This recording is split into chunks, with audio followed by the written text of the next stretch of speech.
Presiden Joko Widodo, Jokowi bisa masuk penjara setelah tidak berkuasa dalam kasus skandal kereta cepat Jakarta-Bandung yang mendapat utangan dari Cina. Biaya yang membengkak dan harus mendapat jaminan dari APBN. Proyek kereta cepat Cina ini akan menjadi skandal hukum dan bisa memenjarakan Jokowi setelah tidak berkuasa. Muslim mengatakan Jokowi yang hanya petugas partai PDIP tak akan dilindungi setelah tidak berkuasa. Jokowi bukan ketua umum partai atau mempunyai jaringan organisasi. Dia nampak hebat hanya saat menjadi presiden. Ketika tak berkuasa, orang-orang akan menjauh, jelas Muslim. Apa iya orang butuh naik kereta cepat Jakarta-Bandung? Dan ngakaknya adalah Jakarta sebagai ibu kota negara mau dipindah.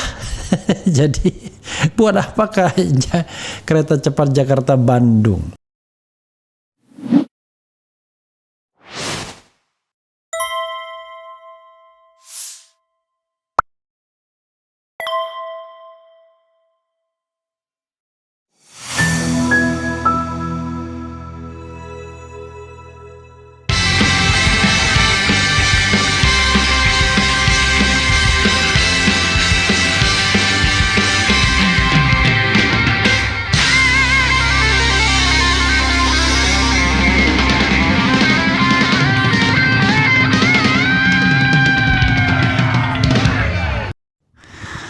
Assalamualaikum warahmatullahi wabarakatuh, Sobat RH sekalian. Jumpa lagi kita di channel yang keren ini. Keren cadas ya. Ya, sambil menunggu malam-malam terakhir ya, kita cari berita-berita yang hot ya. Ini dari suaranasional.com. Muslim Arbi, setelah tak berkuasa Jokowi bisa dipenjara dalam skandal kereta cepat Cina. Waduh, ada apa? Coba kita bahas ya soal ini, ada apa? Sampai kemudian muncul pernyataan seperti itu. Yang jelas memang sekarang ini gonjang-ganjing soal kereta cepat Cina karena keunggulan komparatif yang dulu dijanjikan Cina itu sudah hilang semua, seperti misalnya tidak perlu ada jaminan, B2B dan lain sebagainya. Oke, coba kita bacakan ya. Presiden Joko Widodo, Jokowi bisa masuk penjara setelah tidak berkuasa dalam kasus skandal kereta cepat Jakarta-Bandung yang mendapat utangan dari Cina. Biaya yang membengkak dan harus mendapat jaminan dari APBN. Proyek kereta cepat Cina ini akan menjadi skandal hukum dan bisa memenjarakan Jokowi setelah tidak berkuasa, kata pengamat politik Muslim Arbi kepada redaksi suaranasional.com. Menurut Muslim, jaminan APBN untuk proyek kereta cepat Jakarta-Bandung berarti menggadaikan kedaulatan bangsa Indonesia ke China.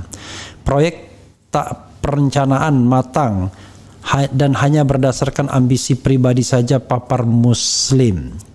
Muslim mengatakan Jokowi yang hanya petugas partai PDIP tak akan dilindungi setelah tidak berkuasa. Jokowi bukan ketua umum partai atau mempunyai jaringan organisasi. Dia nampak hebat hanya saat menjadi presiden. Ketika tak berkuasa, orang-orang akan menjauh, jelas Muslim. Jokowi sudah mengetahui proyek kereta cepat Jakarta-Bandung bermasalah sehingga mengendorse semua capres akan selamat setelah tak berkuasa. Jokowi ingin selamat dari jerat hukum dengan mendapat perlindungan dari presiden yang akan datang, pungkas Muslim. Ya, sahabat era sekalian, kalau kita lihat ya soal kereta cepat Jakarta-Bandung ini memang sekarang maju kena mundur kena. Kenapa maju kena mundur kena? Ya karena begini, biayanya membengkak, utang dari Cina minta jaminan, pembengkakannya luar biasa, kita nggak bisa mundur lagi, tetapi kereta ini rasanya tidak memiliki prospek yang baik seandainya nanti dia jalan, karena hanya sampai pada Larang kalau tidak salah, jadi tidak sampai ke kota Bandungnya juga, hanya sampai pada Larang. Daripada Larang ya orang harus naik lagi kendaraan. Apa iya orang butuh naik kereta cepat Jakarta-Bandung? Dan ngakaknya adalah Jakarta sebagai ibu kota negara mau dipindah. Jadi buat apakah kereta cepat Jakarta-Bandung? Nah, dan dulu ada Walini yang dijagokan, digadang-gadang akan menjadi yang namanya TOD, Transit Oriented Development, ya. Jadi kota transit. Ternyata Walini tidak dilalui.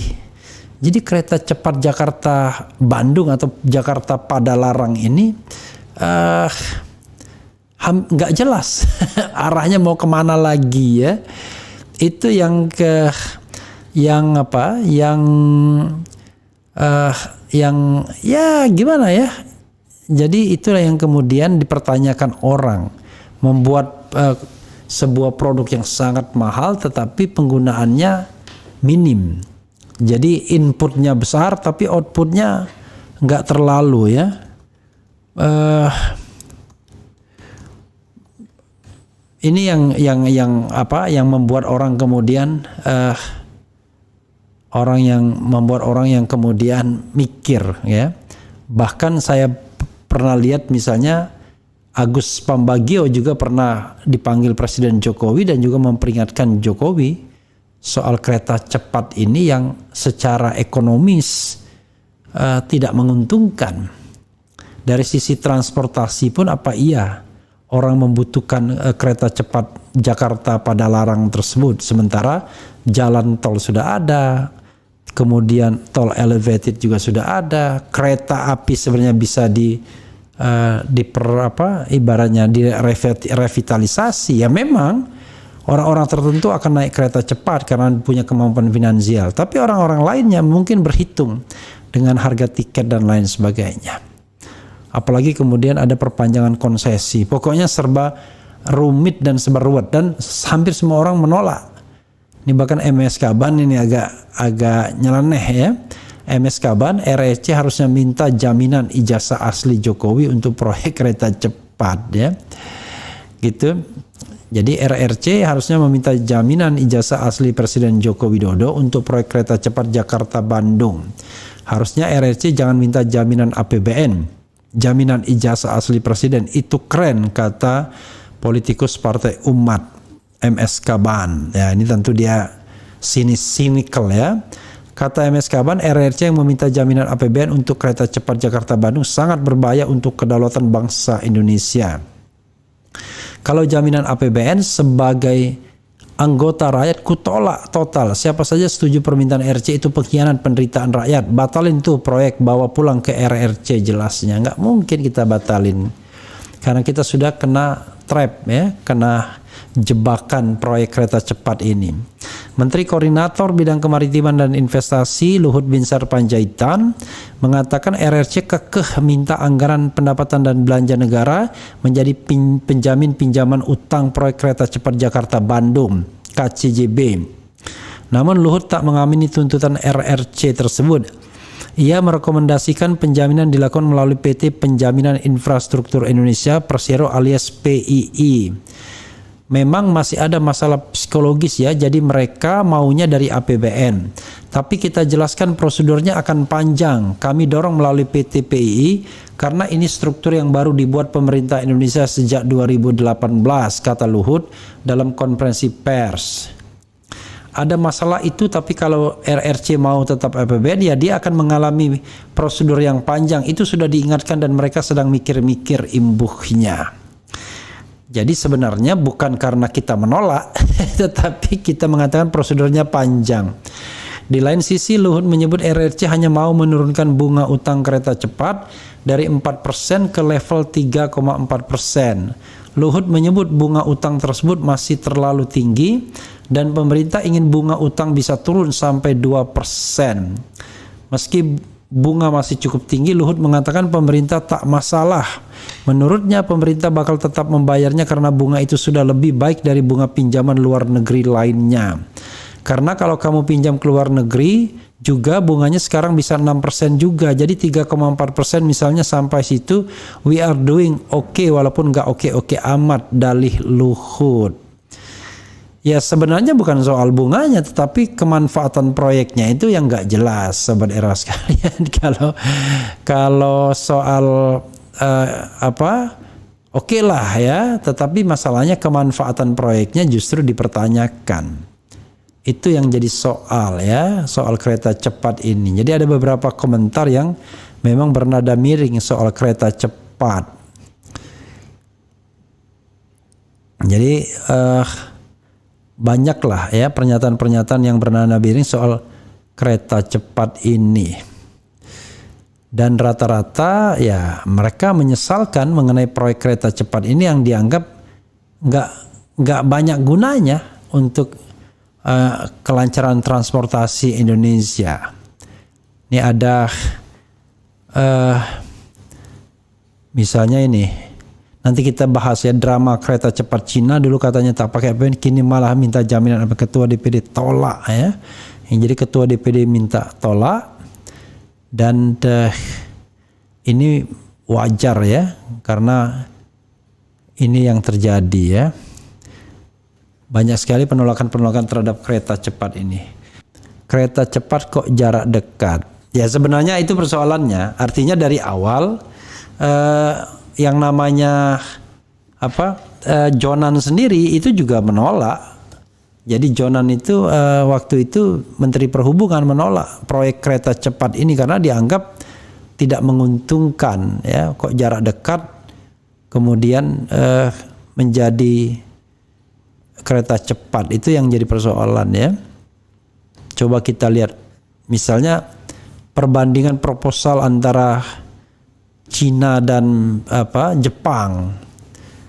Jadi ini comparing Chinese and Japanese proposal Cina dan Jepang untuk kereta cepat. Jadi kalau Cina itu Jepang itu investasinya 83,7 triliun. Kalau Cina itu cuma 74,3 triliun, lebih murah ya. Oke. Jadi lebih murah dibandingkan Jepang ya. Kalau Jepang proyeknya, nilai proyeknya total cost ya. Jadi 174,3 triliun kalau Cina, kalau Jepang 83,7 triliun. Dan juga government commitment, no guarantee from government of state budget or state budget, business to business deal. Jadi kalau Cina mengatakan tidak ada garansi, tidak perlu ada garansi dari pemerintah atau anggaran negara. Lalu kemudian dealnya adalah business to business. Kalau Jepang, government guarantee 50% of project value and financing from the state budget ya. Dan dealnya government to government. Memang nggak enak, Jepang lebih mahal, minta jaminan ya. Kemudian bisnis konsepnya kalau Cina itu 25% equity ya, awalnya cuma 25%, 75% loans, pinjaman ya from CDB dengan termin pinjaman 40 tahun dan 10 tahunnya itu grace period. Jadi maksudnya 10 tahun grace period, jangan balikin dulu, baru 40 tahun. Sementara kalau Jepang 75% loans from JICA, 20% state budget. Oke. Jadi dia meminta bahwa 70%-nya dari 75% dari JICA, 25%-nya APBN. Long term 40 year, 10 year grace period sama ya. Kemudian financing 60%. Oke, ini ada US dollar 2% interest per year, 40% RMB dan lain sebagainya. Kemudian kalau Jepang 100% yen. Jadi dia menggunakan yen ya. 0,1% interest per year government loan. Kalau Cina nggak masalah, jadi bisa kembali dengan uang dolar, kemudian ada yang rupiah dan lain sebagainya ya. Oke, macam-macam ya. Kemudian kalau tracknya, kalau Cina 150,5 km of track, kalau Jepang 140,14 km of track. Kemudian kalau dia Gambir Gede Bage 8 station. Kemudian kalau ini rutenya Duku Atas Gede Bage 5 station ya. Gede Bage itu di mana ya? Oke. Ada revised version 142 km of track rute Halim Karawang Walini Tegular 4 station. Jadi yang tadinya 8 station kemudian ada pengurangan, jadi speednya lebih baik, kemudian tiket price-nya itu 200.000, sama-sama 200.000, begin construction. Jadi sobat era sekalian ya, kalau dilihat sepintas ini memang lebih baik Cina ya proposalnya, tapi keunggulannya itu sudah hilang semua dengan pembengkakan proyek, minta jaminan pemerintah, dealnya tidak lagi business to business, lalu kemudian tracknya diperpendek, kemudian stationnya dikurangi dan lain sebagainya. Jadi kita dikasih surga di awal dan terakhirnya kena trap, itu soalnya. Tapi dari awal sekali lagi kereta, is it necessary to have kereta cepat Jakarta Bandung, itu soalnya. Padahal at the same time sudah dibangun jalan tol elevated dan lain sebagainya. Itu saja saudara sekalian, kita lihat ya. Mudah-mudahan